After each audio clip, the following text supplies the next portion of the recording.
So, Dools, I've started this. I've started recording. This is our inaugural. Is inaugural the right word? I mean, it's so irregular, that Yeah. inaugural, I feel, does it injustice. It's true. We've started this podcast a few times, but I reckon this will be our firm, cemented start. This is the start to a podcast. If you came up with the name and I think it's brilliant, I reckon you should debut it. So we're going with the Explain name. it first. Explain it first. Of course. There's a bit of background. A bit of a preamble to set it up.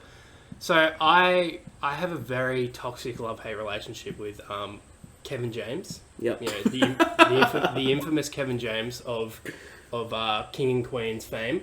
That's the one, isn't it? Yeah, that's the one. And The King of Queens. the King of Queens, of course. And look, I didn't mind him in those. He has some funny roles in Adam Sandler films, which of course we all love, the classics that is. Yeah. But it wasn't until Kevin Blart Mall Cop that Paul Blart. Paul Blart Mall Cop that I can't even bring I've tried to repress it from my memory. That I really was like, I don't know about this at all, and I was just like, I can't. And then it wasn't until also I think we did the podcast a few years ago that you got me as any great friend would for my birthday, Paul Blart 2 Mall Cop. Yeah. So we used to run on DVD, and that was just. We used to run and write for a movie review website. That died down because we both started full-time work, and we didn't really gauge how much time that actually took out of our lives, so we just didn't have time for it. Yes. Severe underestimate. We used to do a podcast called The Wayward Podcast, which was just about movies, and that also died with the website, which is unfortunate, but we just want to get back to podcasting again because it's fun, man. It's fun. Is all that data actually gone from the website, by the way? Like, just irretrievable? No, it's there. It's there. I just got to activate the website again, but I'm not going to pay for it if we're not going to use it, you know? Yeah. It's still there. But yeah, so we just wanted to start up the podcast again, but we wanted to do a different name. So with the love-hate relationship that... Also, and then after Wayward, and this had a very brief stint, but Filmaholics. Filmaholics, yeah. Filmaholics. So now we're back. That was now we're back as under the banner of with a click. Under the banner of the Mall Cops. The Mall Cops. So this is the Mall Cop podcast, and so not unlike Clerks, we're just a couple of Mall Cops on duty. Yep. We've clocked in. Any guest gets a visitor's pass for the day. We're talking shit. We're talking movies, TV, games, mainly movies. Yeah, but pop culture. Pop culture. Anything that pops up that we need to talk about, we'll talk about it. Like, if Trump does something so outrageous, it might make it on the podcast. Who knows? I mean... Yeah, I'm not going to be the one to bring it up. Who knows? But that's just fair warning now. Of course. Maybe it is movie related. Who knows? Maybe the topic is, who do we want to play Donald Trump in the inevitable biopic? But anyway. J.K. Simmons. It's not a bad idea. It's not a bad idea. I almost picture it like a half Jay Jonah, half whatever his name was Fletcher. in Whiplash. Yeah. Anyway, that could be a good topic. That's it. So yeah, that's it. The Mall Cops, we're on duty. Take us away, Has. Clocking in. So we're not gonna punch that time card. We don't really have a structure yet. But we thought we'd start off this podcast because I'm aiming, if this isn't shit, I'm aiming for... It's a big if. Yeah, it's a big if. I'm aiming to this to come out on New Year's Day. So I thought we should talk about the best, and we can dabble into the worst off the top of our head, but majority of it, it's better to focus on the positive and just go with the best of the year with movies, TV, and games. But... Can you be closer or be fine? Yeah, I think it'll be fine, but it's probably better if you go close to the mic. But yeah, we're just getting used to this mic system. If the mic sounds shit, it'll probably be better next week. I'm just getting used to the mic system and stuff. So I want to start off with what we've lately watched or played. So I think okay, right. Yeah. So I reckon that we should... And then we go into TV. I think you wanted to get TV out of the way. TV and games out of the way because the majority of it's going to be movies. Sure. But what we're playing right now. Yeah. Okay. Or watching. Should I take it away? Go away. So I'm watching... I'll just bring this up quickly because I just watched it, but I finally got around after, months of Has berating me, being like, "Dude, watch this. You're actually the one who suggested it to me in the first place." I think it was like a year and a half. Yeah, it was roughly around the time it came out. And I'm like, guys, everyone has to watch this. And funnily enough, I never did. But Godless. I finally got around to Godless, a Netflix original. It's a Western. It's only 6-7 episodes, right? Yeah, I mean they're long episodes, so it feels like a full like season because they're like some of the episodes are almost hour and 20 minutes.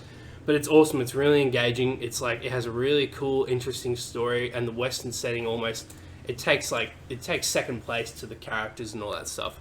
Like Jeff Daniels plays like a gang leader, and he like absolutely nails it. You believe he is Frank. Ooh, you can't remember his name. I'm getting it. Frank. Anyway, continue. So, and you're mainly following this one character.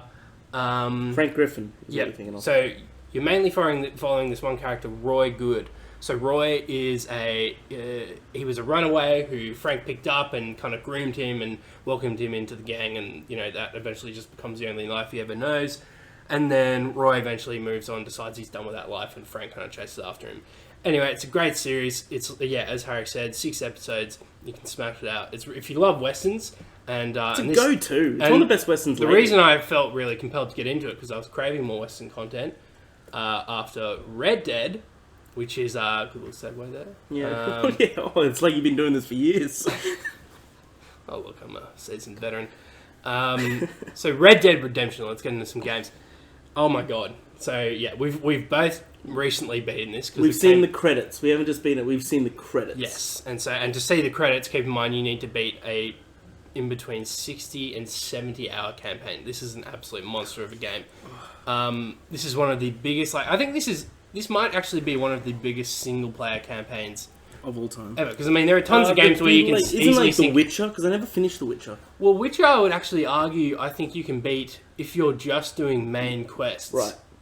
So we're already getting sidetracked by the time. If you're just doing main quests, you could probably get it done in 30, 40, depending on your speed. Right. But Red Dead, I swear to God, if you're only doing main quests, 50, 60. It's an absolute monster. But you're always going to get sucked into side quests and stuff anyway in these kind of games, just because you feel compelled to see more of the world, more of the story, characters. So Red Dead for me, I mean, we might get into it a bit more, but I really do feel like it is my game of the year, and that's something that we can discuss in totally the next episode. So I finished Red Dead as well. I loved it. I loved it. I didn't love it as much as you did. Not to say that the story is anything short than fantastic.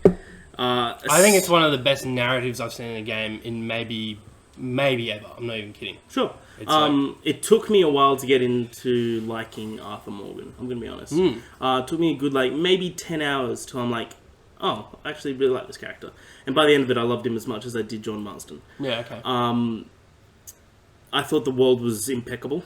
I thought the controls are just normal, standard Rockstar controls, where they're a bit awkward at first, and it's just getting used to it. And I really do feel that that's their attempt to, and this really ups the ante with the realism in this game. Everything you've heard about the over the top realism, it's more or less true. I don't think it impedes on the experience at all, though. I think it adds to it, and in a good way. And so I think the awkward controls, the jankiness. I feel like I forgive it, and I know that might sound a cop out, but the game does everything else so fucking well that you're kind of like, well, this is just part of the realistic experience. You're playing a human being. You're not a superhero or anything. You're not going to have this ridiculous mobility. No, totally. He's running around. You're carrying a lot of weapons on you.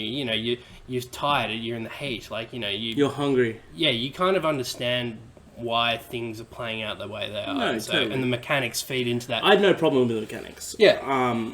I thought the environment, I think it's what I think I 100% agree with you. You'd finished it maybe 3 weeks before I'd finished it.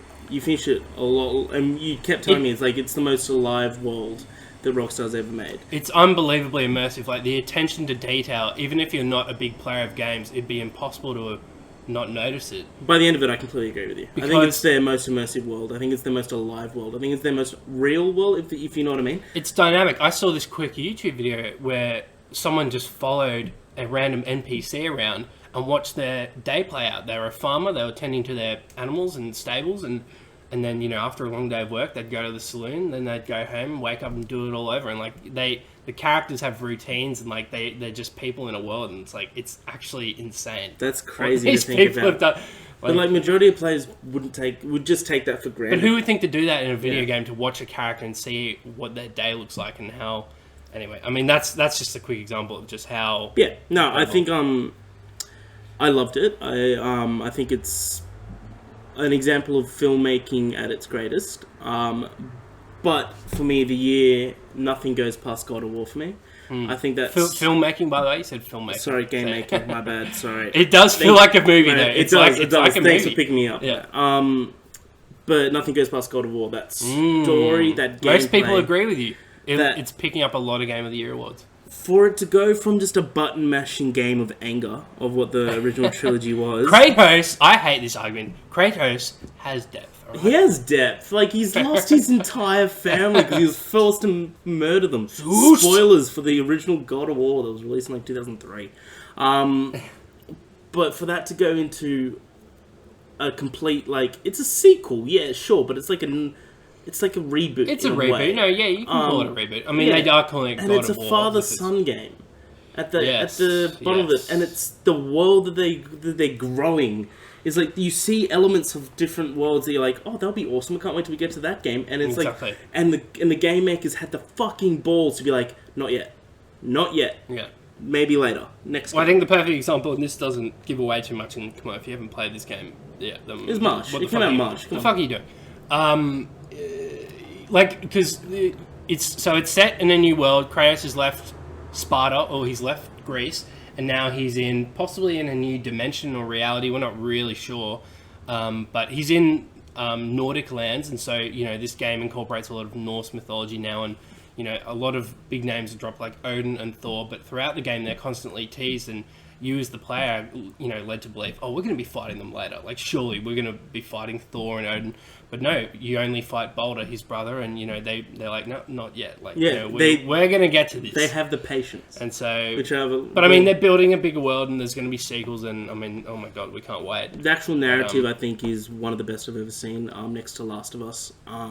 Yeah, I would agree for sure. I just love that dynamic between. I love games that just focuses on two characters for the entire game. But like the world, even though it's so massive, like it's all about gods and shit, and like this massive Norse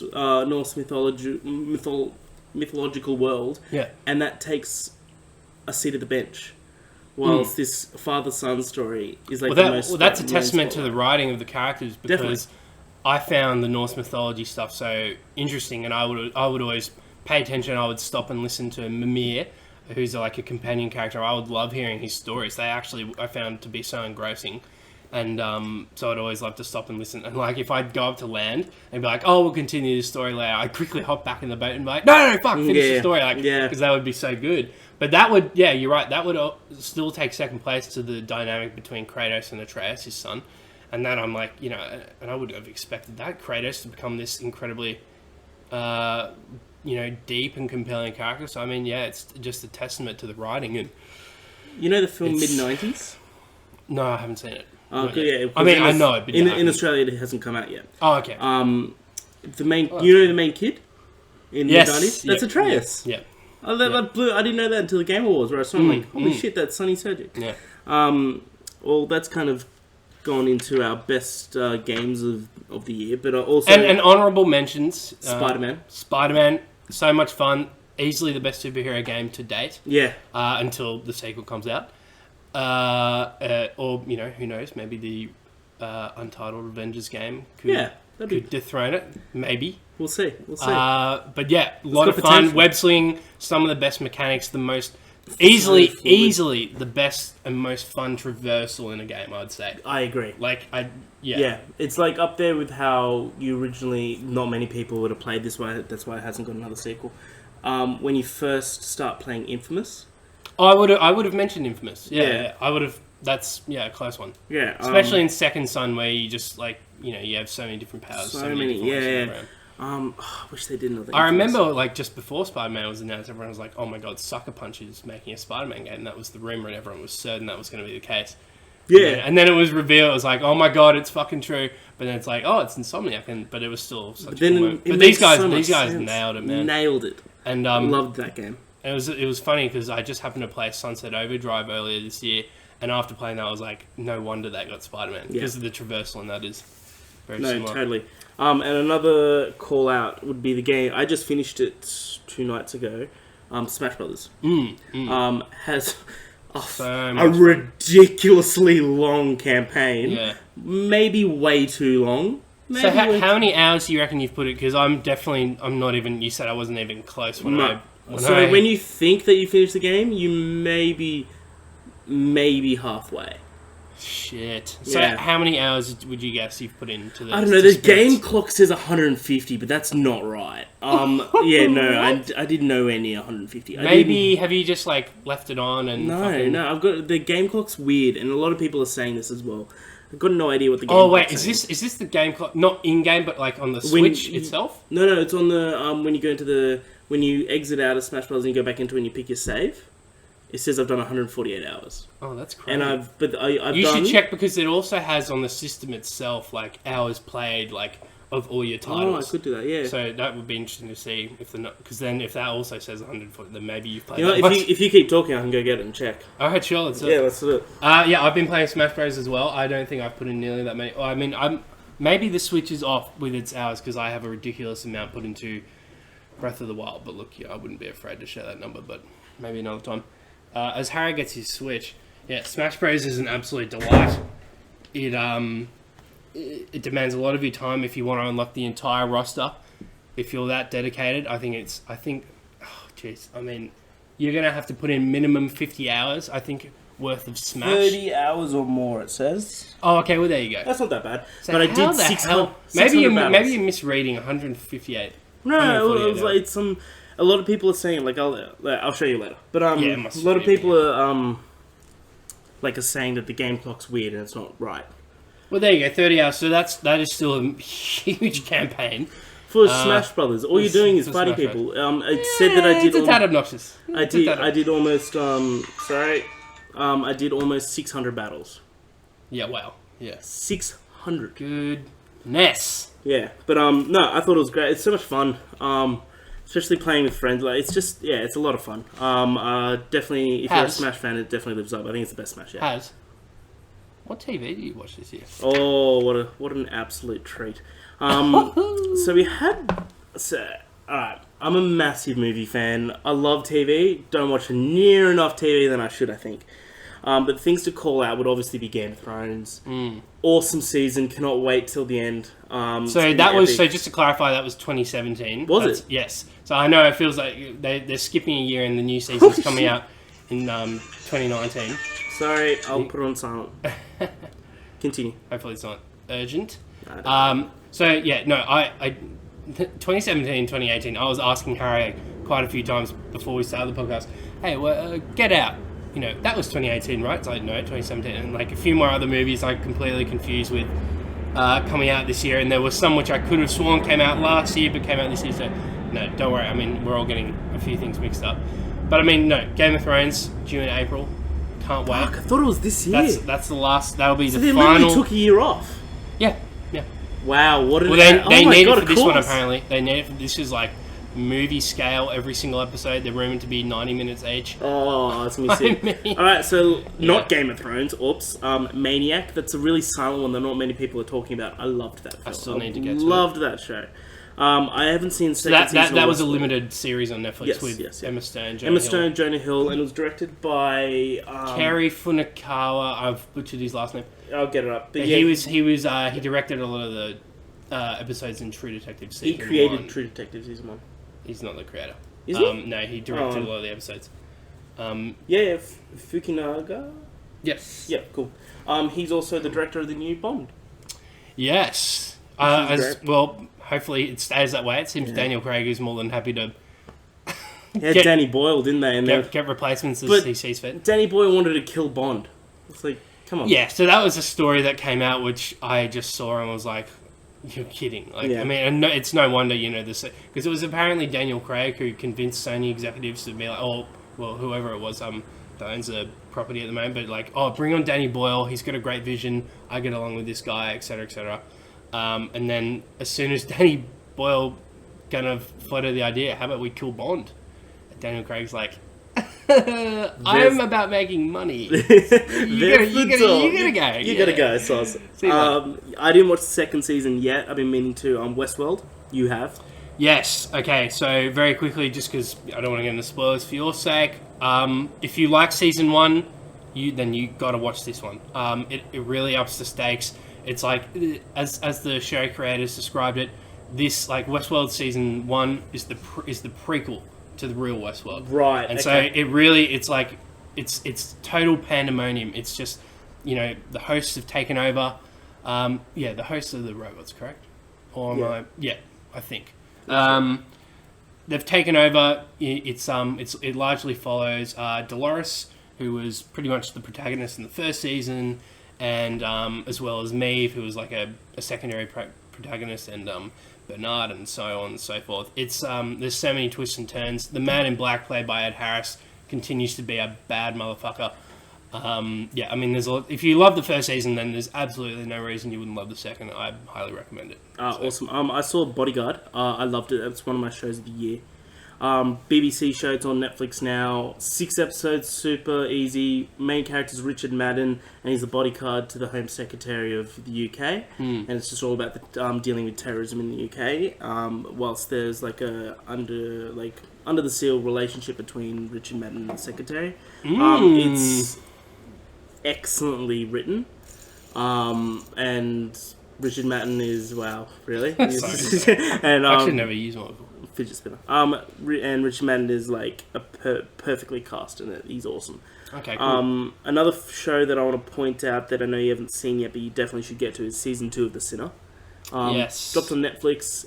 Excellent. Don't want to say anything about it because almost everything's a spoiler with this season. So we could almost call the series, it seems like if it does well enough, and I think it might be, that it's almost like a True Detective sort of thing. Yeah, so what do we call those? I guess mini-series or mini-series, like anthologies kind of thing. The only thing that's connecting them is Bill Pullman's character. Yeah, so the only thing that links them is that singular detective, and then everything else, it's almost like it's like they talk about the previous case, but they only because it's like they're talking to the detective, being like, I've read up on you, I've read up on the such and such. Because I was confused because I saw Jessica Biel was still very active on social media about it and all this stuff. She's one of the executive producers. Yeah, exactly. I found that out, and I was like, because I thought like, wait, is she still going to be involved somehow? That'd be very interesting if they somehow involved her character. True. Because I can't wait to get into it. Don't think. There's a don't ton go into it on Netflix I need to get to. Yeah, awesome. I'll save that till last. Awesome, yeah, okay. Brooklyn Nine-Nine. Oh my god. I love this show. Dude, this is the best feel-good show. It is. In a good while. This is like... It really is. I've never been, a religious fan of these shows, but for me, it's like... It's better only because I never got so into them, but it's like the new Office or Parks and Rec, in my opinion. But in my opinion, it's actually better because I love these characters. The humor is right up my alley. Like Captain Holt, Jake Peralta, Amy Hitchcock Scully. Boyle. Played by the hilarious Joe LaTruglia, who's like always in those Seth Rogen. I love him. He was in I Love You Man. Oh my god! And he was so fucking funny. He's so good at the LA Galaxy game. Yeah. Oh. So yeah, you've got a great cast. Terry Crews. Oh my god. It's like, I'm sure anyone listening, if there is, there is at least will love my mom. That's about it. Hey Babs. Will love this show. It's hilarious. It's just hilarious. All seasons to date are on Netflix, but I think this season was the best season. I think the quickest way for our fellow Australian listeners is it appears on shortly after US release on SBS Vice. So that's the way to watch it. Season 6 coming. SBS On Demand is also free. There you go. I think season 6, which will be the newest one, is coming mid-Jan. But before we move on, the reason why we bring it up, because technically a new season didn't come out. I think it finished earlier this year, but there was a huge debacle and a huge... that's right. kerfuffle, as they'd say, over the show's longevity because it was actually cancelled by its previous network, Fox. And within 24 hours, we saw celebrities, from Mark Hamill, Lin-Manuel Miranda, Seth Rogen. I mean, a few more other big names kind of come together and just light a spark on social media and be like, guys, we can't let this show die. We love this show. And there was just this huge response. Like, I'd really never seen anything like it. It was like number one on trending on all social media. Yeah, it was amazing. For like 48 hours. And within that time, the original network, who apparently had it before it even aired and sold it to Fox before it aired, NBC picked it back up and were like, fuck it, let's give it another go around. Was it that? Or I heard it was NBC created, but Fox distributed it. Well, I'm not exactly sure how. I think it was originally conceived and bought by NBC, picked up by them. But before it went to air, they decided to scrap it, and then Fox picked it up. So, speaking of cancelled shows, oh no, I think a show that we can both agree is excellent. Let me just preface this by saying that Netflix have done one of the more profoundly stupid things and continue to show that had no future. And this is slightly controversial, but look, I don't care. Like, it's a matter of fact. House of Cards is not good without Kevin Spacey. He's a horrible, fucking despicable person for what he's done, but you should have canned the show. Apparently, I haven't watched the new season, but it's getting panned, and that's putting it lightly. I watched one episode on... They decided to keep that going, and they cancelled, in my opinion, the best TV show of this year, Daredevil Season 3. I haven't seen a show like that in a good while. It's it's remarkable. They brought back Wilson Fisk, played by Vincent D'Onofrio. Who I think is dead set maybe the second best villain in the Marvel Cinematic Universe. Yep. Behind, if we're including them in that, behind Malekith out of Thor 2. Of course, I was actually gonna say that giant robot in Thor 1. But, the Destroyer. Yeah. How do I know that? How didn't I? But I agree. I think he's expertly cast, expertly acted. The story takes place literally a month or two after the ending of The Defenders, where everyone except for a handful of people think that Daredevil's dead, and he's severely injured. He can't hear out of one ear, so that's fucked up his hearing. And so he's in bad shape when it picks up. Completely bad shape. Because, if anyone's seen Defenders and, without giving away much, Daredevil is critically injured at the end of that little mini-series. And so, it picks up pretty much from there. And but I think this season, without getting too story-heavy, because, it is somewhat recent, it really shows you... It's always been a brutal show. It's never been afraid to show gore and, things of that nature. But it gets, to the core of why... he has become Daredevil, Matt Murdock. Yeah. And it questions his morality and he questions his own faith. His Catholic faith is a big part of who he is as well, and that's kind of feeds into or plays into his code, which is that he would never kill anyone. Not unlike Batman, but for different reasons. And but that is really questioned and strained in this series. And in my opinion, it's been known for the infamous hallway fight that's become a thing now in Daredevil seasons 1 and 2. First in an actual hallway, and then the second one in the staircase with the Punisher. Yep. And then this one really ups the ante, in my opinion. The one in the prison, I won't go into too much detail, but I think excellent. It was so well shot, man. Because these scenes they've been known. They always they've just had a habit for making them just the one tracking shot for these particular fight sequences. Sure. And it's so well done that man, and so the fact that Netflix has cancelled it. I just don't know what they're doing, and I hope Disney are doing the streaming platform. Disney have their streaming service. Unfortunately, the rumors are that it's very family focused, but someone's Infinity War is. Well, they got the Mandalorian series coming out. That's hopefully true. That's not incredibly family focused. It won't be MA or anything, but I think it'll be M like your standard. Star I reckon Wars. it'd be it'd look like Rogue One. Yeah. That's very intriguing. That's right. I'm very intrigued. Yeah, is Jon Favreau directing it, or is he just a creating? Creating. So executive producing and all. He's showrunner, I guess. Can I say I saw this movie on Netflix the other day that I hadn't it's been on my to watch list for years because I just never got around to it. Chef on Netflix with Jon Favreau. Oh yeah. awesome film. Oh, really? It's so good. He directed it, he wrote it, and stars in it. Yeah. The triple threat. It's excellent. He is a good actor. He's a creative force, that guy. I mean, he was instrumental in the creation of the MCU with Iron Man, of course. Yeah. And I mean, and then he just wowed us with Jungle Book, and then Disney were like, "Fuck it, take The Lion King. This is one of the most sacred IPs of all time." That's, so they that's trust such him. an important movie. And it really came as no shock when they announced The Mandalorian and he was helming that. I mean, it's just like he's just proven himself over and over again. So I'm actually very optimistic about it. So and we could use a win with Star Wars right now. Yeah. So, good God. 100%.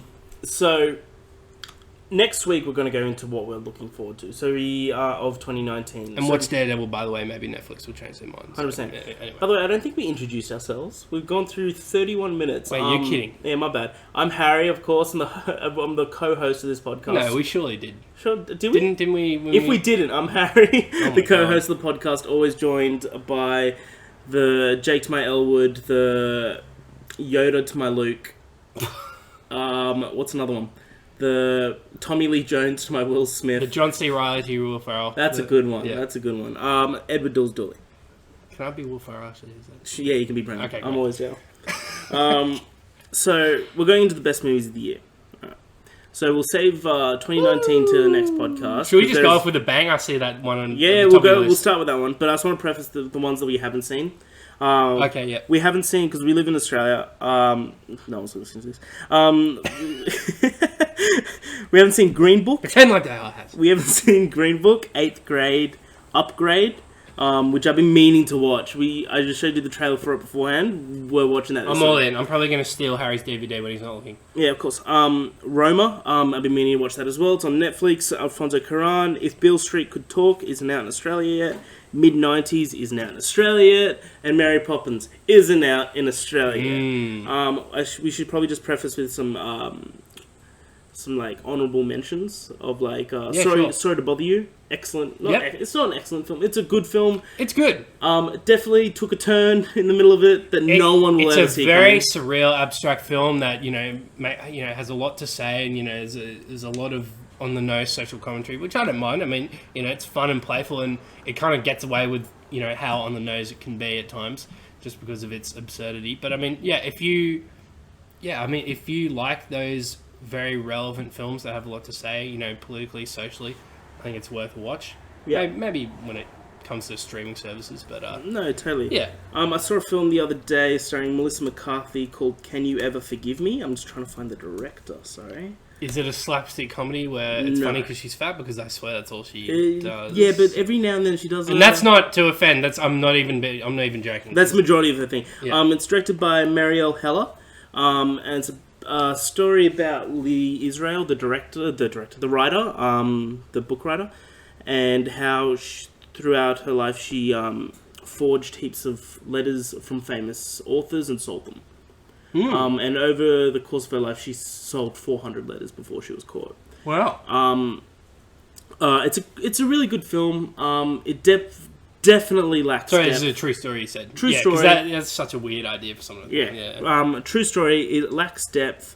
I think that she'll be nominated for Best Actress. Really? She's really good in it. She's really. I think it's very rare though, no matter how good the performance is, to see. That's why I'm not even certain Rami Malek's going to be nominated. No, dude, I think Rami Malek's going to fucking win. Well, I think it is a little rare though to see someone think get Bohemian nominated for Rhapsody something will if be the nominated film as kind well. of drags it down. I've got reasons why I think it'll. I'm saying in a sec, but Okay. Richard E. Grant will get nominated for Best Supporting Actor for it. It's good, but I just feel like it lacked depth, and I came out of it being like, it was good, but I'm never going to watch it again. Right. If it wasn't for the performances, it would have got I would have thought of it a lot lesser. We both saw Aquaman.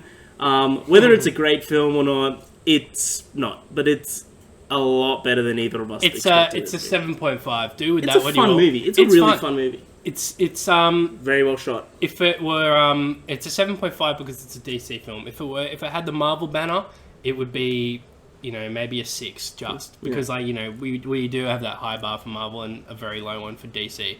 Yeah, it's a lot of fun. It's very self-aware of how goofy it is at times.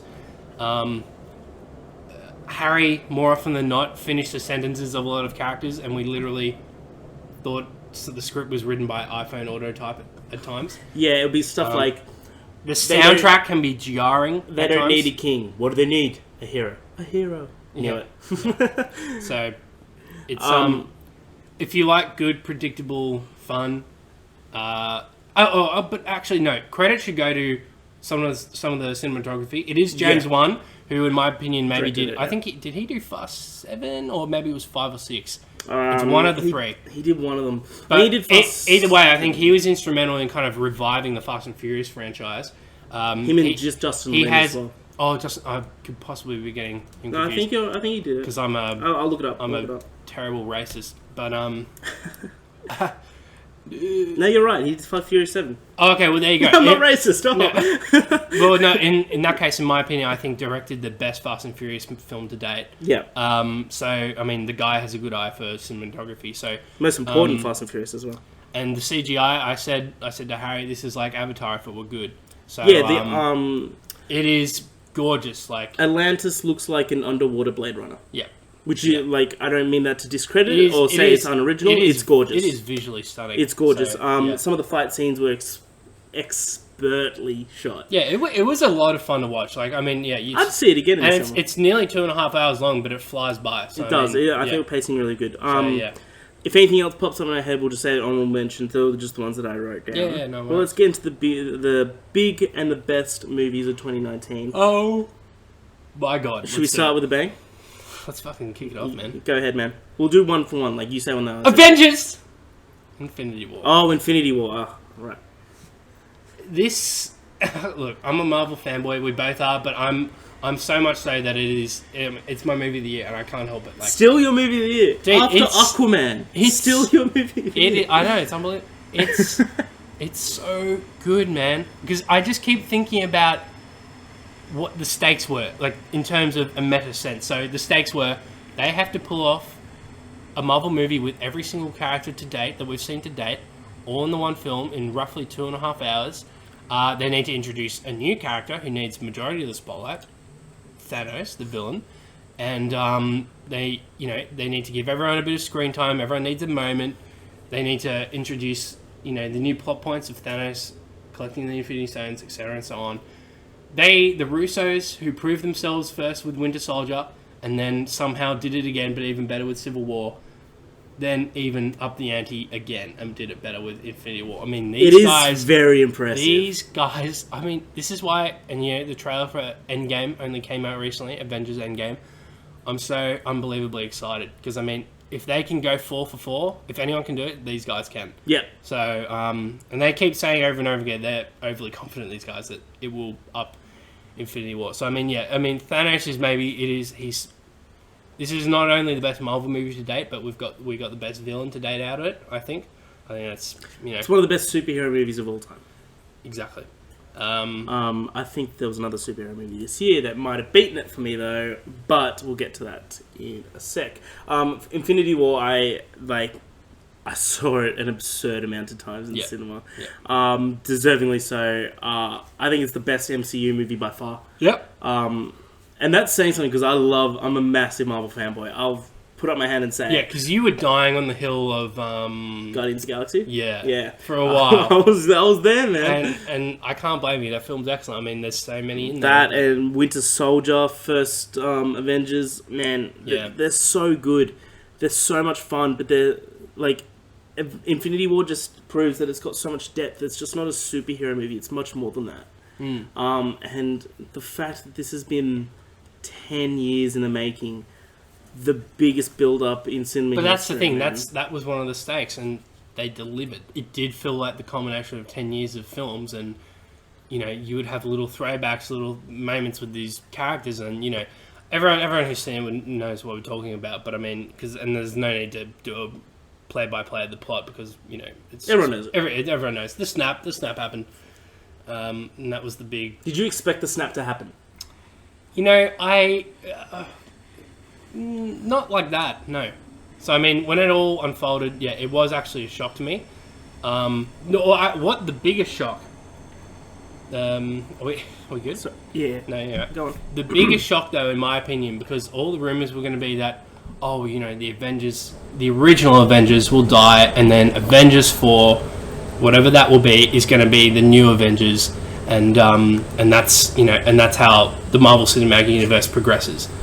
It's very loud now, it seems. No, that's all. Keep talking. Okay. So that was the real shock to me, to see that, no, in fact, it was the original Avengers who were the only survivors out of our heroes, and everyone else who more or less recently joined, Winter Soldier, Black Panther, pretty much all the Guardians with the exception of Rocket, and everyone else were dusted away. And so I think, but now it makes sense seeing the latest trailer for Endgame. This really is going to focus on the original Avengers and kind of cap off the MCU as we know it, and then lead us, and then we'll be ushered into like a new era, so to speak. Agreed. And so that's why it's really exciting. I reckon, Kevin Feige's done something unbelievable and impossible. He really has. I think he's going to be honoured with some huge achievement award, at the Oscars one day. I mean, just like, because what he's achieved it's incredible. It's Black Klansman Dools. Oh my.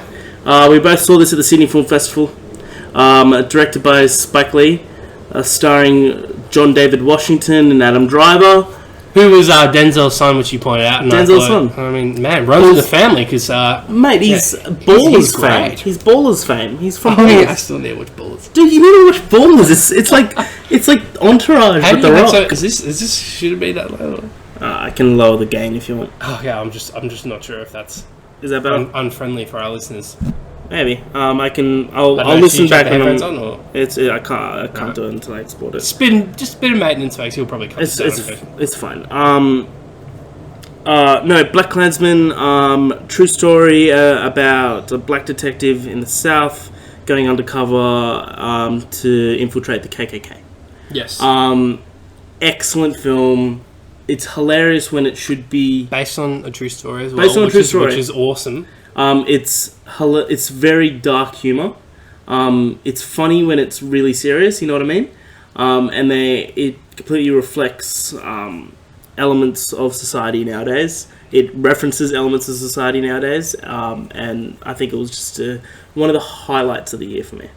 Yeah, I think the alarming thing about the film is that, and I don't get too wrapped up in political correctness and all that, but it is undeniable that there are a lot of things in the film, points in the film that kind of parallel today, especially when there is overt reference made to the Charlottesville riots, which occurred earlier this year, and and that's like a clip from that is played at the end of the film, and kind of is kind of just telling the audience, guys, this stuff is still kind of like, you might still be laughing from a joke, but this is it's still kind of not prevalent, but it is still it's an issue. It's a very big issue, yeah. And so that's why I think the film will do so well, and it's no. I mean, films like these unfortunately are not timeless, because it could be looked back on and be like, oh, it's very much a product of its time. But because we're looking at it through this lens now, it just you can't help but just give it all this praise. So, and also Adam Driver, I thought was great in it as well. He's killing it, man. I see Adam Driver in so much. Do you reckon he'll be nominated? Either him or for John? Best film? Oh, for best. I reckon he'll be nominated for Best Picture. Yes. Yeah, that'll be like what, 2 films with the word Black Panther as well. Yeah, it's rumored to be nominated. It's a good observation, Dools. Good work. You fucking racist. Black Klansman. So actors, you think John? I'm not sure. Look, great performances, but I don't think it will. This didn't feel like it felt. You can tell that when a film is carried by its characters, and you're motivated. You're watching the film unfold through the characters. This was very plot driven, which I think. If anyone's to get nominated, it'd be Adam Driver for me. Not John David. I thought he was excellent, but I thought Adam Driver, I think he just needed to be nominated. If anyone was to be nominated in that film. Has he ever been nominated before, supporting or otherwise? Maybe in Silence, or maybe in Patterson. Did you ever watch Silence, by the way? I've never watched. Off track. No, I've never watched. I think it's still on Netflix. You should get to it. I've heard, not just you tell me that. Next film has. It's you. Whatever you like. Pick one from the list. Okay. Let's have a look. Yeah. Okay, let's get to this one. This is a bit of fun. Go ahead. Bit of an indie darling. Oh, here we go. As they'd say. You were never really here. Directed by Lynn Ramsey. So, and she's an Australian woman?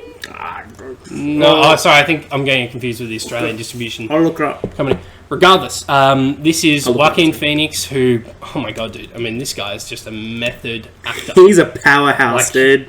Yeah, I think he gets a bit too far down. He strikes me as the kind of guy who probably Scottish. She's Scottish. Oh, okay, so I'm confusing it with Australian distribution company. No, he strikes me as the kind of actor who gets a bit too far down the rabbit hole with his roles. He does. Don't you reckon? Him and Joker at the moment, man. I'm really looking forward to Joker. Oh my god, we can talk about that later. But yeah, so this film, I think you're better equipped to talk about how much you loved it, because I mean, you definitely liked it more than me. Don't get me wrong, I thought it was phenomenal. But yeah, I think if he is not nominated for Best Actor, I don't think he will be. I think he should be, but there's just no... Do you think it's too abstract? I think so. I reckon there's just no praise around it as much as it should be. But I mean, Revenant was a very unusual pick for Leonardo to get Best Actor, because I mean, it was like a silent film almost. I also think that he didn't have much competition that year. Well, yeah, I didn't. So yeah, you never really hear. I think that if it wasn't for Joaquin, this film would have been very different. I'm not saying it would have been bad. It would have been very different. He brought a certain emotional weight. Having a stroke or something? To the I'm having a fucking brain aneurysm. He brought a certain emotional weight to this character. Like you just kind of felt depressed alongside with him. Like he clearly had some sort of mental issues. This character, and so you definitely felt his pain, and this is just conveyed through his actions, his face, like, you know, his voice, and like, yeah. So I mean, like, yeah, he nails it perfectly. And without getting too much into the plot, it's what plot is there? It's just about him finding a little girl who's been abducted. His job is to find people that are kidnapped. Basically, yes. You hire him to find people. It's a very violent movie, but it's not it's not in your face violent. It's very much off screen violent. But it's also very seldom in its violence. Like it's like not... a good example is he does this numerous times through the film, beats a guy to death, but it's off screen and all you can see is the guy's legs and they're like shaking and stuff. It doesn't show you it straight up, but you just know it's there. Yeah. The silence, the absolute silence that Joaquin brought to this character of how he's just so lonely, he's so disturbed, but he's like still a good guy. Yeah. I walked away from the film being like, this is the realistic Punisher. If Punisher was right, this is the realistic Punisher. Yeah. He kills people, but only those that need to be killed. He saves people, only those that need to be saved. And he saves this little girl from like a sex slavery, horrible place, but it's still that shit's really real. Like that shit's really real in this world. And you could just see that he looks at her as like a beacon of like safe or hope. That there's more to his life than literally being paid to kill people. Yeah. So, oh god, no, we won't go any more into the story. That last scene is so jarring. Yeah. And, it's one of the best scenes this year, I think, dude. Oh yeah, it's Yeah, you got to watch this. I mean, if you like, just for the character performance of Joaquin, man. I think it can kind of be translated into mainstream just because of the violence and, you know, how he's like, yeah, as you said, like a believable Punisher. But it is a very abstract and it's very much an indie movie, if that's still a term. But I mean, yeah, no, I mean, but oh my god, it's just great. Like, it's fantastic. The guy can act. Yeah. Well, I'll pick another one. We've got a full list that we made. You know, there's a lot to get to. There was so many good movies this year, as we've discovered. I'm going to one that we're both going to agree that we loved it. A little film that came out 2 months ago now, month and a half ago. You walked out of this film and you wanted to straight up go into the boxing ring, Dools. Because we're going to Creed 2. Creed 2 had so much ambition. It came off Creed 1, which no one expected to be as good as it is. Creed 1 as it was, no, yeah. Yeah, sorry, as that good as it blew was. Me away. Creed 1 directed by Ryan Coogler. Who directed Creed 2? So this was... Oh, I got it. If you Yeah, I was blanking on his name, but I think he's a rapper turned director. And Stephen Cable Jr. So double check another one of his movies because he's directed some. He directed something else, which is The Land, huge. A Different Tree, and The Land of Misfits. Oh, okay, so it might have been a TV show, but that's all right. So Stephen Cable Jr. If there's a third one, I hope they bring him back because I wish there isn't though. I kind of hope there isn't. That's what I think. I think we can get into that. The thing about Creed 2 is that it feels so definitive. It does. In its finality, like the finality of him fighting, because it comes full circle. The story is very much, and this is, publicised in the trailers to a ridiculous extent, but it's very much about him confronting his past in the sense that he never really knew his dad, Apollo Creed, and now, Ivan Drago's son and Ivan Drago himself are challenging him to a fight, and Rocky as his mentor is still there and like, look, you don't need to prove this. You don't need to prove yourself to anyone. This guy, he has nothing to lose. You have everything to lose. Someone like that is extremely dangerous. I'm dangerous. But I mean, it's just such a feel-good movie because, like, the boxing movies are all about, tasting defeat in the beginning, learning to get back up, training, becoming better, and then winning the day. And then, and this does this maybe. Jesus, I mean, honestly, for me, maybe it's the best, I think, version of that I've seen in a boxing movie because it feels so rewarding. And all the fight scenes as well. And that training montage will gee you up, dude. That's my music for when I go to the gym. Running, running by A$AP Rocky and else, Banks. I can't remember his first name. I think it was scored by I think it was scored by Lorne Balfe Ludwig. I can pull this up real quick. I adored the film. I thought the fighting scenes were expertly shot. I reckon a key shout out for this film should be the sound editing. Every punch, you felt it. Yes. Victor Drago, he was a meathead, but like he needed to be a meathead. It was more about it wasn't just about the fight between Victor and Adonis. It was more about the fight of Adonis and like the rest of the world and Adonis of himself. Also Rocky and Rocky and Ivan. Every few moments they'd have a square off, and it's like exactly what you wanted. That restaurant scene. Oh yeah. Oh, awesome. I wouldn't have minded seeing those two get back in the ring, but there was a scene that was shot that was them fighting in a like, I don't know, a hallway, but it looked incredibly awkward because they're both like ancient. You want to go to the next one? Although he was looking damn good in Aquaman. So, dude, surprise of the movie. Dolph Lundgren turns up. That is another thing about Aquaman. Sorry, you're gonna quickly learn that we easily get derailed. Surprisingly great cast. I mean, I had seen, the news story come out about the cast and stuff, and I completely forgot. You got Nicole Kidman.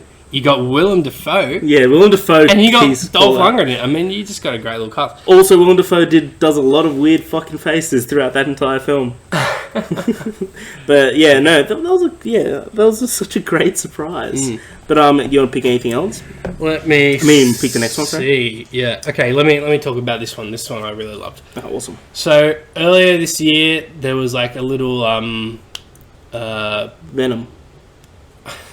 No, there was no. there was a conflict with film companies over distribution of a particular film internationally, but I think someone came to the rescue and I don't even know what you're talking about. Saved it. I'm talking, of course, about oh god, what's his name?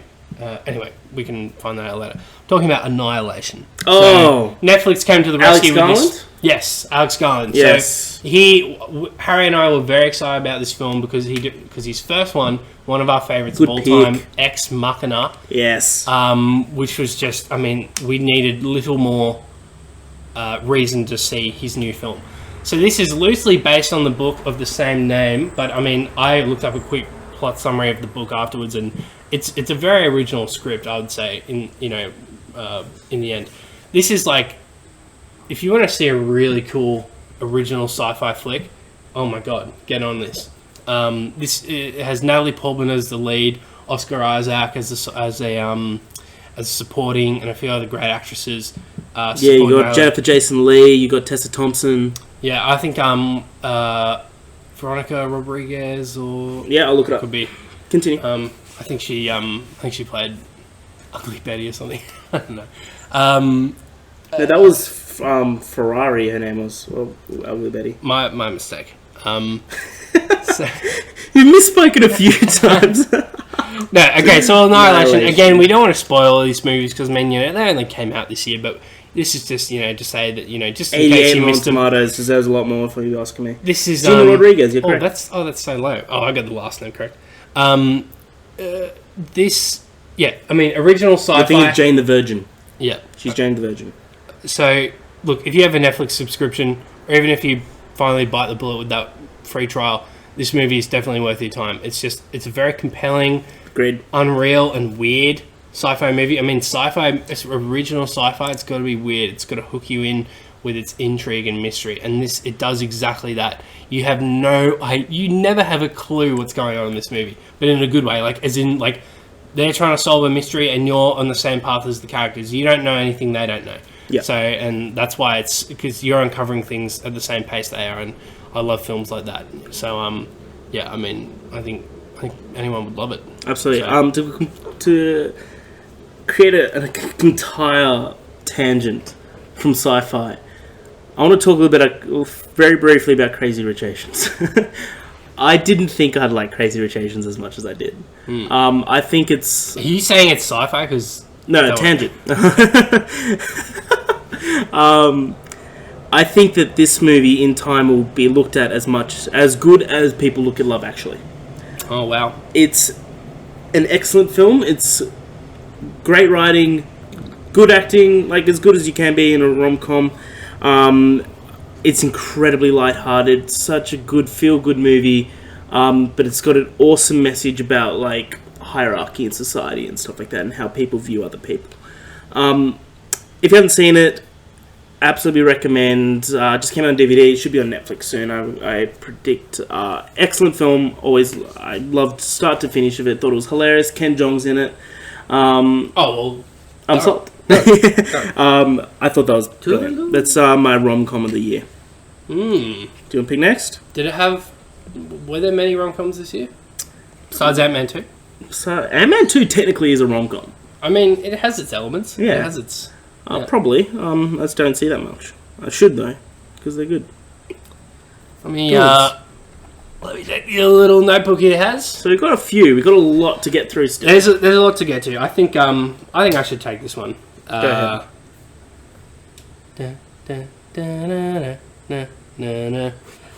I can see the sound waves of you saying that. Of course I'm talking about Mission Impossible 6 Fallout. Oh, what a film! This was a treat. Dude, I don't care what crazy shit Tom Cruise does in his spare time. The man is a nutcase on screen as well. Everyone needs to look up the little featurettes of the behind the scenes of Tom insisting of doing his own stunts. He broke his foot and continued to run, and they used that shot. He literally broke his foot. Yeah, they used the shot. They literally used the shot of him jumping to another building, jumping from a building to another building, breaking his foot upon impact, and then him getting up and running away. And they had to, film the rest. I think 2 months later.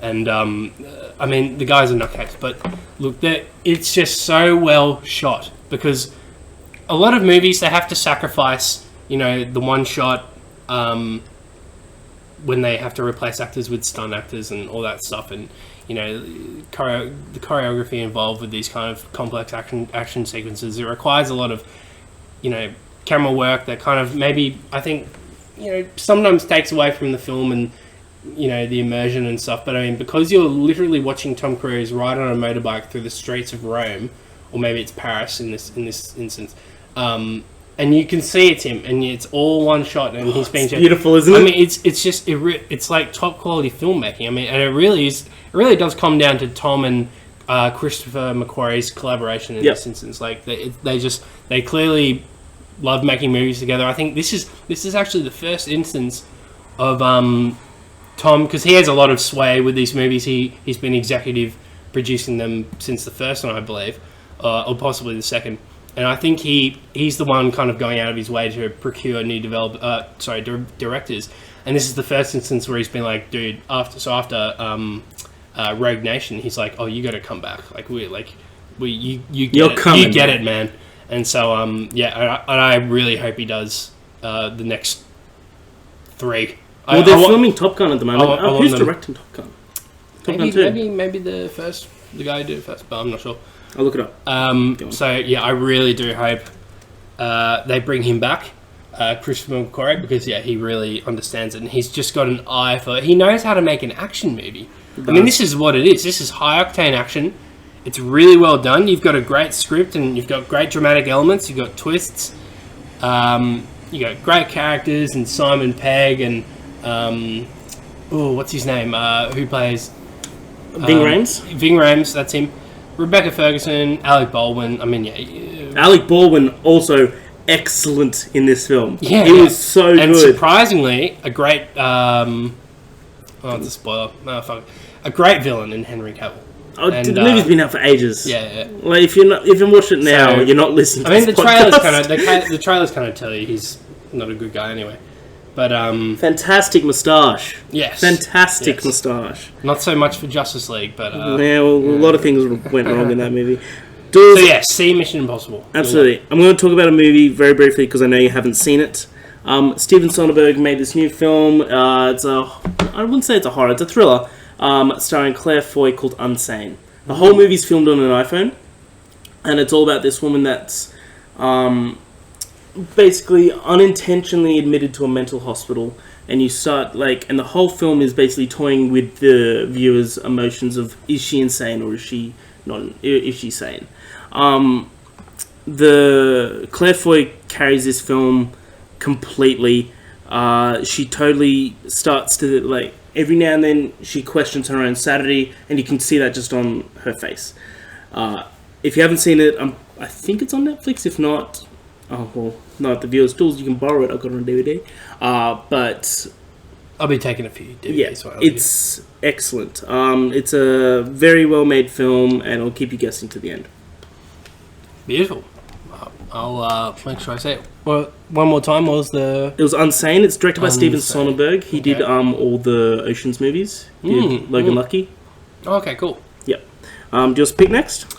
How about A Star Is Born? Ooh. Favorite for Best Picture? That blew me away. I mean, I've never been a big. I kind of thought that's a rom-com. It's not com. It's more rom. Yeah, I mean, it's not laugh out loud funny, but there's some moments. I was blown away, instantly in that first scene by Bradley Cooper's where he starts playing Black Eyes as a rock star. Yeah. I'm like, dude, the guy's a rock star. Like, I believed it. Yeah. I was already immersed, and because he's a big, he's a huge actor these days, and so sometimes when you see these actors, you kind of see the actor and not the character. But no, I saw the character right away, and I was just I was engrossed in his performance. Until Lady Gaga came on screen, and I'm like, what? Yeah, where did she come from? She's got some She's unbelievable. She steals the film from him. I mean, he's still incredible. This is Bradley Cooper.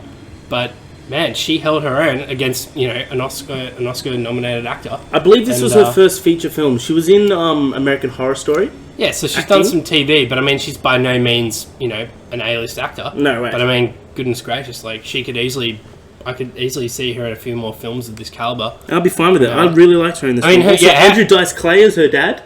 Oh, yeah. The Dice Man. That was awesome. Yeah. Jeez, who plays Bradley Cooper's brother? I love him as well. Sam Elliott. That's what I was going to bring up. I love that guy. Sam Elliott's one of the greatest actors to ever live, in my opinion. I mistakenly thought, or maybe I'm right. Did he play General Ross in the original Hulk? Yes. Yeah. Oh, he's so good. Yes. I kind of wanted him to come back for that role. Yeah. They brought in William Hurt. Yeah. So he's one of the greatest actors ever. Not discrediting Bradley Cooper or Lady Gaga. He has his moments as well. I mean, both excellent in that film. If it weren't for his very little screen time, I would have been he probably could have been nominated for supporting. But he still might do. Well, you put Sam Elliott on screen with anybody, he will outact them 10 times over. They put the scene where he's putting Bradley Cooper to bed, and Lady Gaga comes in the room because he's passed out and drunk, and then Sam Elliott just turns it's just like, it was almost every night for me, you know. It's the first time he ever brought a girl up to the stage, though. Never seen him this happy. And it's like the way he says it and just walks out, he's like, shit, this guy's amazing. And the scene in the car where he's like... You butchered that Sam Elliott impression, but... Yeah, but you understand. No, yeah. But you understand it. But like, not to say what's happening, but there's a scene in... with Sam Elliott in the car. In the car, yeah, that's what I'm thinking about. After a conversation with Bradley Cooper, and there's the camera on his face. You're like, give him a nomination. At least just give him a nomination. Like, we're giving out Oscars like fucking Oprah today. Yeah, it's Tic Tac. It's Tic Tacs. You'll get an Oscar. All right. No, that is a phenomenal movie. I don't think. I mean, I'm not a big like romantic style movie person at all. But just like La La Land, I was proven wrong. Yeah, I didn't think I'd like a musical, and lo and behold, I loved it. So, yeah. Oscar stolen from them. Black Panther, Dools. Black Panther's got a lot of Oscar buzz. Yeah. People are still even saying that it might even win. I think the nomination is all the recognition it needs. Truthfully, I think that's a bit much. I don't think it's Best Picture worthy. I really like the film. I personally think if we're going by how well the film is made, then I think Infinity War is a better made movie and a more compelling film. I think we had an incredible performance from Michael B. Jordan, who's just absolutely fucking killed it this year. With Creed. Yeah, he has. He, you know, as Killmonger. Right. Yeah, Killmonger definitely in the top 10, maybe top 5 Marvel villains now. I reckon top 3, man. Actually, yeah, probably because I mean, Thanos, Loki, be in the conversation definitely. So you know, I mean, yeah, and so he brought that to it. But I just had smaller problems with the movie that I think solo films have done better. I mean, I still think the definitive solo Marvel outing is and probably always will be Iron Man. I mean, that's just one of the old times. So, the fact that 10 years later we still can't really. I mean, we can come close, but we can't quite replicate that because it's not really. I think there's something about the origin story of a superhero, whereas they couldn't give us an origin story because we'd already seen him in Civil War. So I mean, it's like it's a continuation. It feels like it folds in with the universe and. Wakanda is cool and all that, but I mean... Wakanda is gorgeous, man. Yeah, it's awesome, and it's a beautiful film, it's stunning, but So do you disagree that it should be in the best movies list of the year? No, it should be in there. Cool. But I mean, do you think it should be nominated for Best Picture in the Oscars? I really love the film. Is it out of line to say that... But I mean, do you think Infinity War is better, though? Infinity War... is a fucking brilliant film. We can both agree on that, but it's all because of the lead up as well. It needed the lead up to be that good. You need a lead up. You need all the character progression and stuff like that. But as a singular film, Black Panther stands really high. Oh yeah, of course. I think that I think that it should win is a no, but it should be nominated. I'd say yes. Like it might, because in terms of pure origin stories, I mean, yeah, it probably beats Cap and Hulk and Thor, but and maybe Ant-Man, but I mean, I don't know. I'm almost comparing it to Doctor Strange a lot, just because they feel a little similar. How they're introducing us to very different worlds. Like of course, Asgard's very unique, but I mean, yeah, Doctor Strange, we're introduced to magic, and that introduces a very different element to the MCU, and so does Wakanda. That introduced, I mean, and then that of course played a pretty big role in Infinity War as a result. But yeah, no, I think you're right. I mean, yeah, it's. And of course, they'll make a sequel, and it made a. I think it's now the second highest grossing after Infinity War. It's that's it's the third biggest domestic US in history. Yeah, so I mean, people would Box definitely, and it goes without saying, like it definitely was a cultural phenomenon in the sense that it's all not all black cast, but that was like a main selling point, and it was a big step in representation. Yeah, and it celebrated. Their culture in a unique way, and kind of African American and African culture at the same time, and I mean, without having, obviously without having that connection to it in that sense, I still thought it was an excellent movie. Yeah, and awesome. But I mean, that was like a big reason why people loved it so much. You saw all these reactions from African Americans who are like, yeah, we've never had a movie like this for us. I mean, it's cool. That's awesome, man. Do you want to pick next? Oh.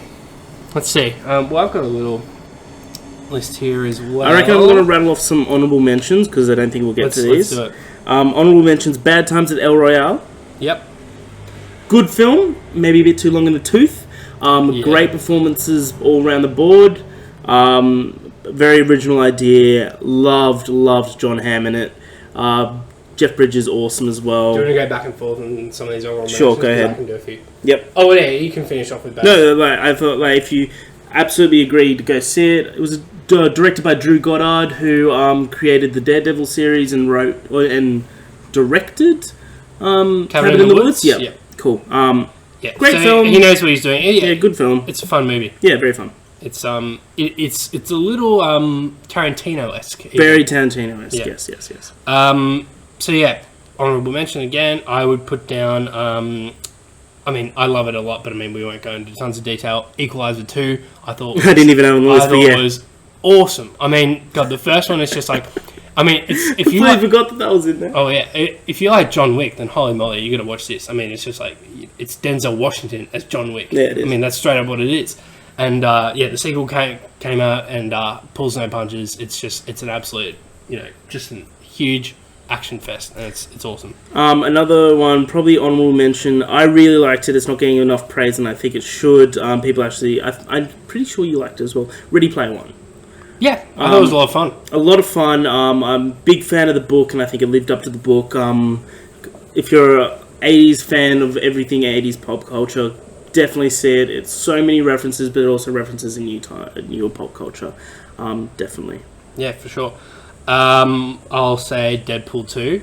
Didn't even have it on it. A lot of fun. Not worthy, or just forgot? I wouldn't put it on the best of movies, no. Oh no, it's not best of, but it's, I mean, maybe an significant film. Yeah, it's fun. I think it's tough. I think it's probably on par with the first for me. It's definitely hard for me to pin it down, but I mean, Josh Brolin and Ryan Reynolds playing off each other was fun. Matt Damon was in that movie. Matt Damon and Alan Tudyk have this 2-second cameo in it when Josh Brolin comes down and gets teleported, and he goes up to these two truck drivers. He's just like, "Where am I? Well, what state is this?" And they're like, "What are you talking about, man?" And they're like redneck Americans, and he just like electrocutes them both, and they both fall over. That's Matt Damon and Alan Tudyk. That's so strange.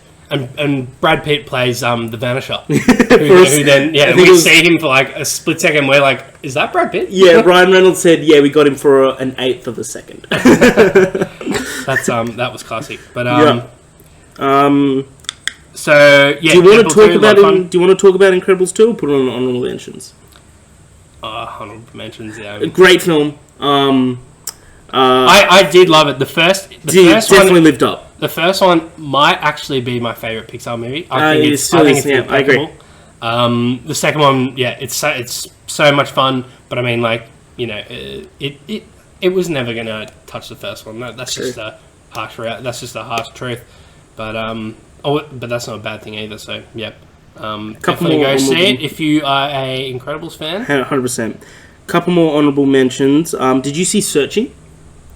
No, that's John Cho, isn't it? Yeah, John Cho's film where his daughter goes missing, and the whole film is taking place on a laptop screen or on technology. Basically, it's very, very, very well done. Great story, awesome ending. Loved it. Definitely go see it if you like any of those. Yeah, I was actually going to ask, does the ending is it a big payoff? Because very big payoff. There's like one line, because I saw it with a friend that I work with, and there's one line said in it that it starts to realize what the ending is, and we both turn to each other like, yes. It's a really good ending. Isle of Dogs, great animated film. Isle of Dogs, yes. Wes Anderson at his best. That was actually. I mean, we would like to delve into all of these quite a bit, but that's not just an honorable mention. I would truly put on some of the best. I agree. By the way, so would that fall in the animation? Yes, category? it would, because it's short. Oh wow! So two films are going to have a lot of. Because I feel like the Academy would lean more towards Wes Anderson, even though Spider-Man. I reckon they're going to lean more towards Incredible 2. Oh shit! Yeah, man, they love Pixar. Okay, so real quick, let's just jump into Spider-Verse right now. Fuck it. One last honourable mention. I agree. Isle of Dogs we should talk more about. Wes Anderson at his best. I think it really showed that stop motion animation is where Wes Anderson should be his home platform. He's awesome in it, and every single detail in that film is impeccable. So many little references. It's hilarious. It's uplifting, and it's just a really well done film. I agree. Last honourable mention, then we'll get into the final couple of picks that we've got for the year. Game Night is my favourite comedy of the year. Game Night, like, Tag was really funny, but I loved Game Night. Well, Tag was funny, yeah. Yeah, Tag was hilarious, dude. But Game Night was so funny. Who plays the next door neighbour? Oh my goodness! It's Matt Damon lookalike from Breaking Bad. Yeah, he's in Vice. He's in Black Mass. Oh, is he in Vice? Oh, that's cool. Yeah, he's awesome in Vice, by the way. Okay. I'll get it up. But that could be another honourable mention for you because I still am yet to see Vice. But okay, yeah, I'll put Vice. I don't want to hear anything. It's not an honourable mention. It's very much best of the movies of the year. Will it be nominated for Best Picture? I think so, yes. Jesse Plemons is who we're thinking of, by the way. Jesse Plemons, yeah. I thought it was Jesse something, yeah. Could, just in the sake of time, because we're at 1 hour 16. Oh my god. Dude, this flies by. Yeah, Game Night, awesome.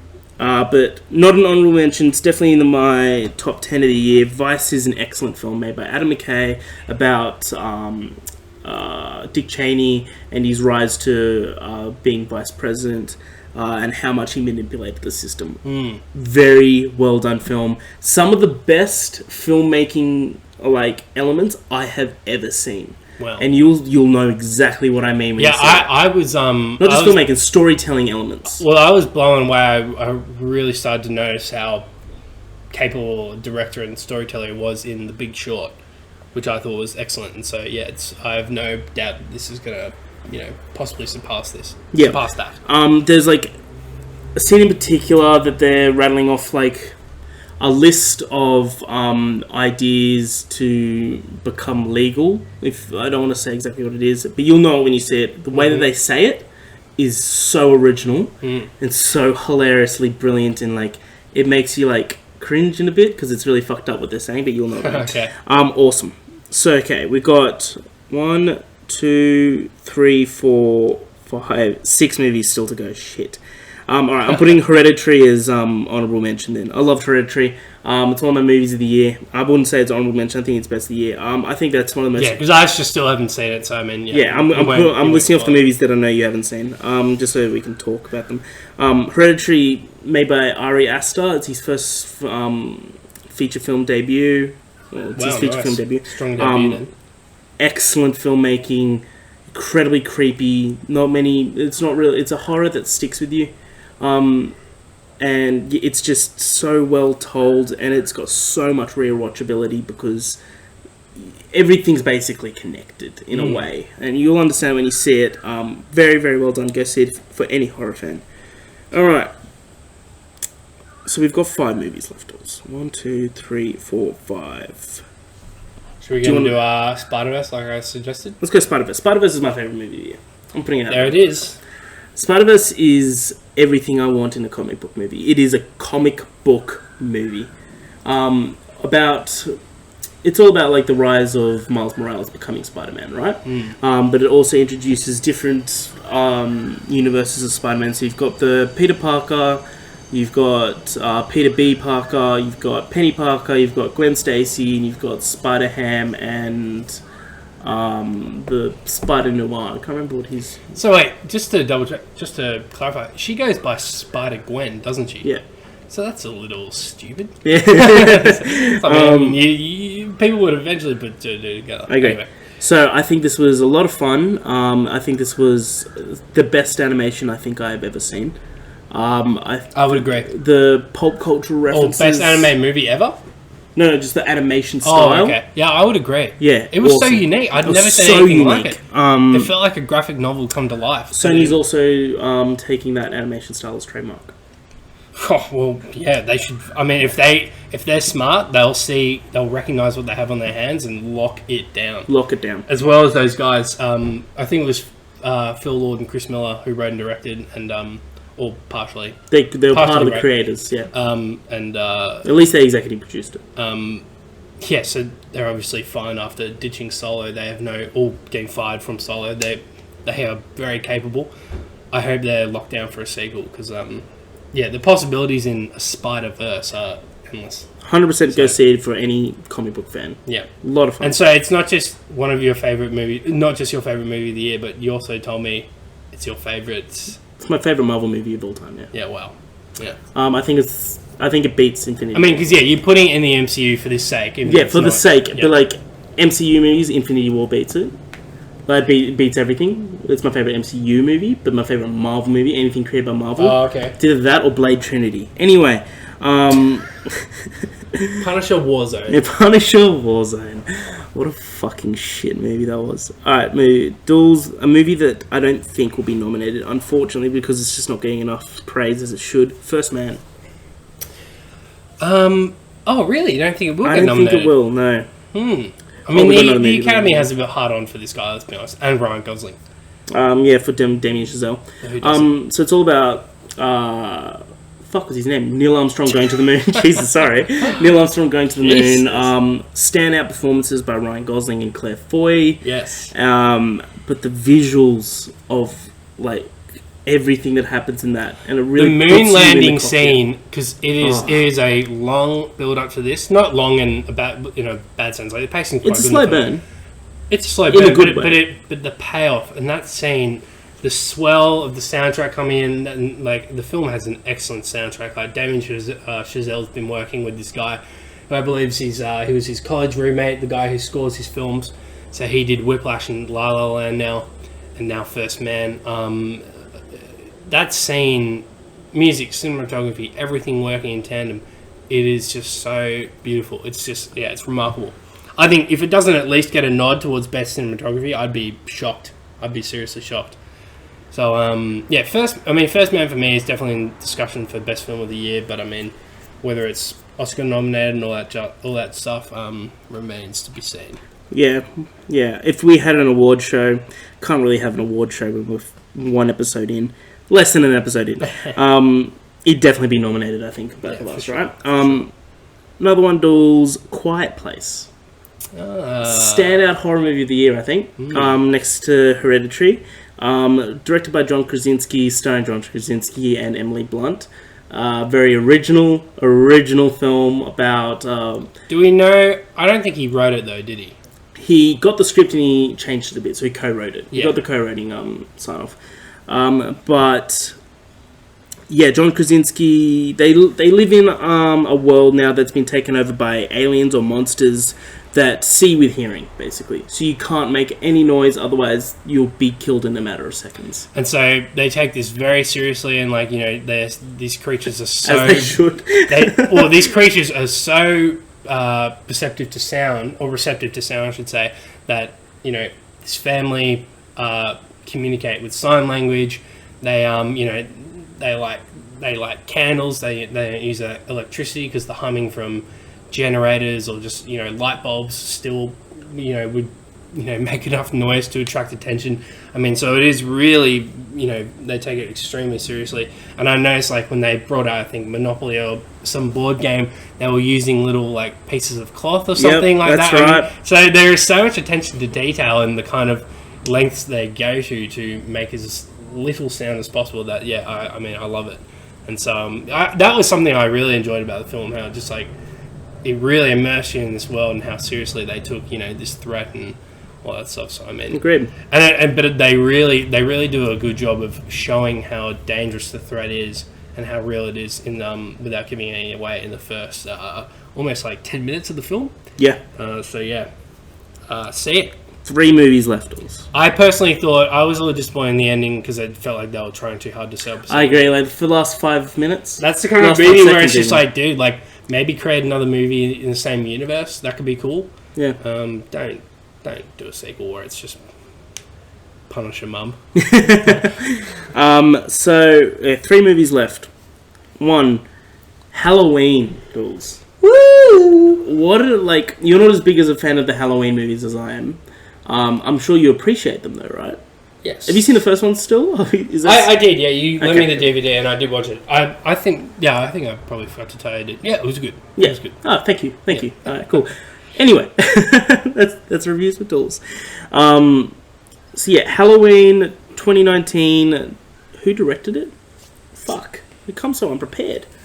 But we know Danny McBride was co-writer, which was awesome to see. Clearly, he was like a huge fan, and it's it sounds like him and the director. It's loading. Sorry, internet's cheating. With the director are possibly good buddies, and just like we're like, dude, we both David Gordon Green. David Gordon Green. So they both had this awesome. That name rings. I think they have collaborated before, possibly on Vice Principals. Yeah, he's on something. Okay. But so I think it sounds like two good friends were like, dude, we have this Pineapple Express. Oh, well, there you go. Oh, Your Highness. Oh wow, that's awesome. So they had this awesome idea. Maybe they're on set of Pineapple Express and it's like, dude, they walk into one of them in their trailer watching Halloween. It's like, bro, you love Halloween? It's like, yeah, I fucking love Halloween. I'll watch it in April. It's like awesome. And so they're just like, they discovered their love for the movie, and then they were like, dude, we have this awesome idea to bring back Jamie Lee Curtis. Yep. And Michael Myers, and make it work. Make it a direct sequel. That's the best. Second one to the first. Right, but they don't ignore the second one, do they? Yeah. Oh, they do. Yeah. Oh, okay. It's a little as if anything past the first didn't happen. Well, there you go. And so they're saying fuck you to 2, 3, and 4. Or was it the second one? No. I thought the second one. I thought it was the third one. The one where she dies, obviously, is not canon. Yeah, of course. No, because he's captured. And at the end of the first one, he runs away. It might be the first two are in canon. That's what I thought. I think you're right. Because that one was all in a hospital or something, wasn't it? Too. I think so. Yeah. Anyway, so that's besides the point. This is like it's a sequel, but it feels like a soft reboot because it's like very like Also, hope they don't do another one. Oh, there's no way. I don't think that would. Jamie Lee Curtis. We saw we went to a Q&A with her, and she said that the words. I'm trying to recreate what she said. Sorry. That Halloween's close to her heart. It started her career. She has so much to give towards that series. So much love to give towards it. It's everything she does. She owes everything she has to John Carpenter in the Halloween series. But this is the last fucking Halloween movie she's doing. I'm like, absolutely makes sense. Perfect film, I thought. I'm sure they'll attempt to reboot it in like 5 years' time or something, and new cast and all that crap. But I mean, I don't like this. I mean, I was blown away, but I mean, I didn't expect to love it, but I loved it. It was awesome. It was really, really good. Second last film, Dools, and then we can get the fuck out of here. Bohemian Rhapsody. Really good. Really, really good. By the way, before we get to the last one, I'll do a quick honorable mention. Sure. Okay. Cool. Just so it has. Yeah, I know. Bohemian Rhapsody. Oh, sorry. Bohemian Rhapsody. So Bryan Singer directed it until the last 2 weeks of filming, and then all the stuff came out about Bryan Singer. So that might hurt it with Oscar chances. All about the creation of Queen and the prominence of their big songs, all leading up to their most famous Live Aid performance. Rami Malek hit this out of the fucking park into the next parking lot. I thought he dominated the role. He was brilliant. Every live performance was exceptional. I really loved this film. It has some faults, and I can see the faults, that it was like not enough depth with everything else. They didn't really show the bad parts of Queen. They should have. Was very selective in what they showed, but I kind of respect that because this is Freddie's not with us, and they want everyone to remember him in the best way possible. And I'm like, that's fair enough. Yeah, we don't. I mean, yeah, the band have gone through tough times, obviously, and they do touch on that. But I think it was first and foremost a Freddie Mercury film, and so that's why you got to understand that it has to be respectful. I mean, why tarnish this guy's legacy when I mean, there's more good than bad, so you may as well show the good. And that's something that you rarely see in the media. Showcasing the good more than the bad, and so there's absolutely nothing wrong with that. So yeah, I agree wholeheartedly. The performances were the best part of the movie, and just like seeing the music come to life, I was really blown away by the conception of "We Will Rock You" and how that started. How it was literally the concept. The concept was just, let's have the audience create the song for us. Let's get them involved. How good was that? And I'm like, that is fucking genius. Yeah, like that's genius. It's awesome. And then seeing it being played live for the first time, it's like, wow, that's awesome. Yep.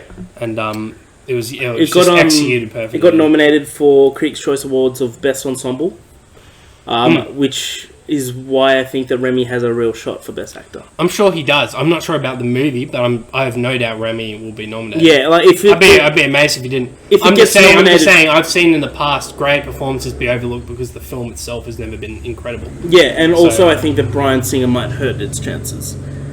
Right. I thought he was cleared of all that stuff, and he's still working. I don't want to speak into it because I don't know. I'm not sure. I don't know all the I facts, don't know but anything either. things like that, it might hurt its chances. Let's be honest. Yeah, he's the X-Men guy, isn't he? Yeah, he did a lot of, okay. The X-Men guy. Yeah. No, I absolutely love it. So how many more are left? Because I've got one left. So you want to do your honorable mention? All right. So yeah, just a couple. So Bumblebee and Ant-Man, we both love. Just big fun movies. Yep. Very family movies. Bumblebee was a big surprise. I think Dude, we can what the hell? Bumblebee didn't deserve to be that good. I think we can safely say that not only is John Cena fucking hilarious, he wrote his own script. Honestly, everyone else would be like so like normal and fun and like 80s. Then he'd be like, "We need to stop everything before everything gets destroyed." You're like, "Oh, slow down, John." You're not in the ring, John. It's all right. People can see. There was one line where the she's got the stepfather, and he's always like trying to be like the fun stepfather and always want to be liked by everyone. And John Cena's sitting in the living room, and he's like obviously like one of the heads of the military in that area, and the guy's just like, "Yeah, I've never really done anything bad. I've only stole a couple of candy bars when I was a kid." And John Cena, without a hesitation, goes, "Yeah, we know of that." Yeah, I thought that was hilarious. So yeah, Bumblebee, I think we both agree, is actually the best Transformers movie to date. Yep. And if they can keep this up and even, up the ante a bit more, like what we saw in the beginning, without giving away too much, was like a real battle for Cybertron, and I was like, dude, I want more. It was excellent, wasn't it? It was excellent, man. So yeah, I mean, if this is the new direction they're heading in, like smaller stakes, smaller stories in the Transformers universe, I think there's real potential there. So we'll see about that. And then Ant-Man and the Wasp, I think. Oh, yeah, great film. Another great film. I love Paul Rudd. So, I mean, yeah. And then finally, last one real quick. Only came out a couple of days ago. Black Mirror's Bandersnatch. Is it a movie? So, yeah. Okay, so quick rundown. It is a movie. Bandersnatch or Bandersnatch. Okay. So, Bandersnatch, based on... Apparently, it's a real-life book, but within the film, it's about a kid who is creating a video game. It's set in the mid-'80s, by the way. A choose-your-own-adventure video game, based on a book of the same name, all within this within the context of this story. And without giving away too much, it is, as rumors suggested before it came out, a choose-your-own-adventure movie. So this is the first we've seen of this kind. So basically, at parts of the film, and there's quite a few choices that you make. The screen, it'll just like, so what do you think about this? What do you want to do here? And the camera will pan to your characters, to the main character's face, and the screen will kind of cut in half, and two choices will be presented. And so then you kind of have to choose which one you want to do. That's awesome. And and the best part about it is that seamlessly, no matter which one you choose, the film just continues. There's no loading or anything. The film just like continues as if the film was just meant to be played out in that way. And yeah, without giving away too much, apparently there's 5 different endings. Some are very like fucking nuts and come out of nowhere. And dude, this is Black Mirror, so it gets wacky real quick. So I highly recommend it. And obviously on Netflix. Alright, our last film, no one would have picked for this to be the last film we talk of. It's also our pick of the most surprising film of the year, of how much absolute fun this is, and actually an excellent film, is Overlord. Fuck yeah, dude. The World War II, basically Nazi zombie film, basically. This is what I want to see more of. To all aspiring filmmakers out there, screenwriters, if you want to make it, you got to be unique. You got to set yourself... You got to be small as well. You got to set yourself apart from the crowd. Alternate history period pieces. Why aren't we seeing more of this stuff? I know. Like, I swear, this is such like a barren landscape of like film that could be rich of like, because it almost feels like what a Wolfenstein movie should be. I mean, obviously, there should be far more involved, but this is about Nazi experiments, Nazi technology going too far. And there's some crazy shit going on in the Nazi labs. What's going on? What do we? Let's get to the bottom of this. It is a ton of fun. You've got a great cast. It's brutal and gory, and just like it can be scary at times. It feels like a bit of a horror movie in some moments. So yeah, it's a blend of genres in that instance. But my main takeaway again, the alternate history route that they took. It's just like, what if World War II went this way? Because it's just a very small story set in World War II. That's what I loved about how small it was. Yeah, and small and contained. It was just a very small town. And without giving away too much, it seems like if it does well enough, they'll go for a sequel. I hope so, because I think there's limitless potential in this kind of world. Or even if it's like a soft reboot kind of sequel, and they go back to World War One, or they fast forward to Vietnam or something, and it's just like they could get wacky with it. And I think this. It's a Bad Robot produced movie, so I feel like if they really believe in it, they could kind of cut their losses and make more of them. But yeah, I mean, God, guys, see this fucking movie. Holy shit! What a year this has been. Yeah, what a year. But it's weird that next year's going to be even bigger. It has potential to be bigger. So next week we'll talk about everything we're looking forward to next year. Well, they'll come out in the new year anyway. There'll be everything video, movies, and games. Great first episode, I thought, Dools. We've gone so much longer than I thought. We nailed it. But I reckon 90 minutes is a good length podcast. I think this was always going to be longer just because there's so much to talk about. We go as long as we want. Yeah, exactly. We wouldn't have like a certain time limit that we need to hit. No. But till next time, Dools, I'm off duty. I'm clocking out. This has been a pretty short shift, all things considered. I mean, we're actually meant to be on. Punch the time card. We're getting out of here. Boxing Day sales and all that. Fuck 'em.